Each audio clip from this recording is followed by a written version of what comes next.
Today, I would like to share on board training crew, chief officer, duties and responsibilities on the ship.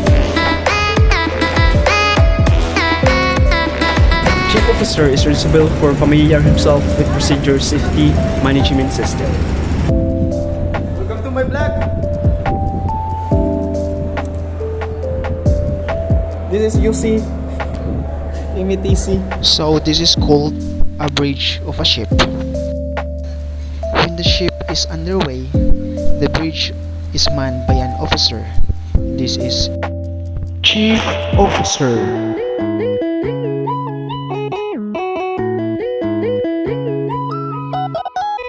Chief officer is responsible for on duty when conditioned as follows: A. Vessel on sail and location. B.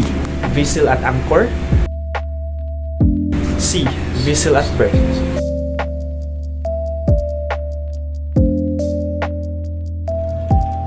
Chief officer is responsible for shall assist the master, and designated person is the overall in charge of the deck department.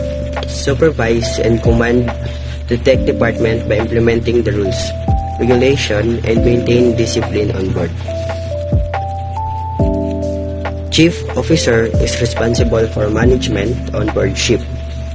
Help the master in matters related to garbage management plan, water ballast management relating to procedures, or access to office report. Chief officer is responsible for maintains close contact with the different departments on board and ensure that duties are carried out smoothly. Matters are related to the safety of the ship, stowage of cargo, cargo handling plans, document, and signing of cargo receipt. That's all. Thank you.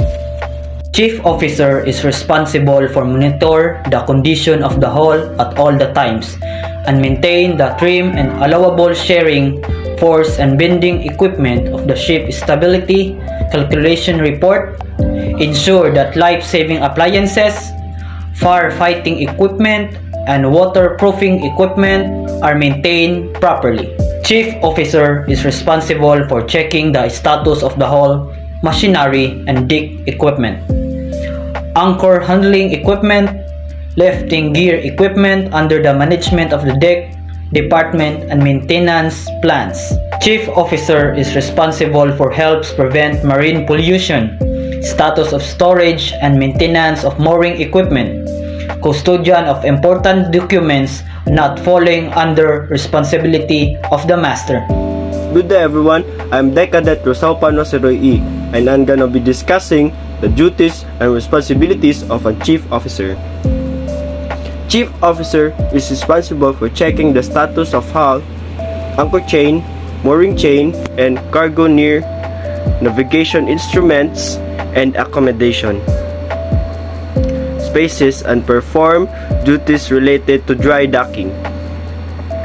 Chief officer is responsible for submitting periodical reports from the deck department, educates, guides, and evaluates his subordinated and submits evaluation report to the master.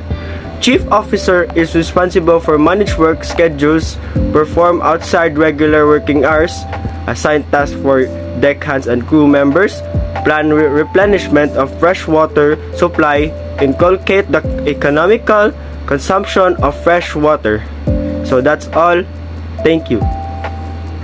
Chief officer is responsible for ensuring the regulation and safety of persons other than crew and passengers on ship, visitors and cargo handling personnel, investigate and plan measures for prevention of thieves, piracy and stowaways, educate and guide subordinates related to ship security officer on board. Chief officer is responsible to comply with the applicable terminal, port, dock safety, and STCW regulation.